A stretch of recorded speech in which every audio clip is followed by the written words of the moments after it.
31 आहे आणि सगळेजण वेगवेगळे प्रकार पार्टीसाठी करत आहेत. तर आज आम्ही पोपटी करणार आहोत. पोपटीसाठी आम्ही साहित्य घेतले: मकाची कणस, पावटा, तुरीच्या शेंगा, चिकन, अंडी आणि हा खोबरे, अद्रक, लसूण आणि कोथिंबीर, मिरची, वाटलेला मसाला आहे, हळद पावडर, हा लाल मसाला घरगुती आहे आणि हा मीठ आहे आणि हा सुद्धा आमच्या ताईचा सिक्रेट मसाला आहे. आता आम्ही पोपटी बनवण्यास सगळं मॅरिनेट करणार आहोत. सर्वात प्रथम आम्ही चिकन घेणार आहोत.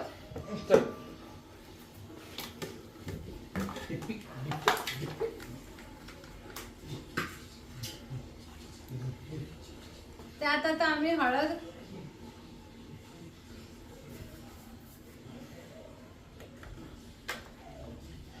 मीठ,